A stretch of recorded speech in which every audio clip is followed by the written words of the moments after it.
Hello বন্ধুরা, আশা করি আপনারা সকলে ভালো আছেন। আজকে আমরা বিভিন্ন ফসলে ফ্লোরা দেওয়ার নিয়ম ও কি ফসলে আপনি ফ্লোরাটা ব্যবহার করতে পারবেন, কি পরিমাণ ব্যবহার করতে হয় তা নিয়ে বিস্তারিত আলোচনা করব। ফ্লোরা সাধারণত ধান, গম, ভুট্টা, শাক সবজি, টমেটো, বেগুন, গাছের ফল, লিচু, আম, পেয়ারা, ডাল ও তেল জাতীয় যে সকল ফসল আছে এগুলাতে ব্যবহার করা হয়। গাছের ছোট অবস্থায় শিকড় ও গাছ শক্ত করতে ফ্লোরাটি খুব উপকারী। ফুল আসার আগে ফুল ধরার বাড়তে এবং ফল ঝরা কমাতে ফ্লোরাটি বেশ উপকারী। ফ্লোরা গাছ বৃদ্ধি করে, ফুল ও ফল ঝরা কমায়, ফল আকারে বড় হয় এবং রং খুব সুন্দর হয়।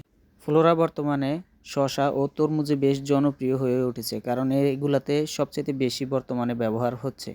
ফ্লোরাটি অনেকে ভাবেন যে কীটনাশকের সাথে দেওয়া যায় কিনা, আসলে দেওয়া যায়, কিন্তু কীটনাশকের সাথে না দেওয়াটাই সবচেয়ে বেটার। কারণ একটি ওষুধ বা একটা কীটনাশক বা অন্য একটি ফসলের সাথে এই কীটনাশকের সাথে যখন মিশ্রণ হবে তখন কিন্তু এর কার্যক্ষমতা খুব কমে যায়।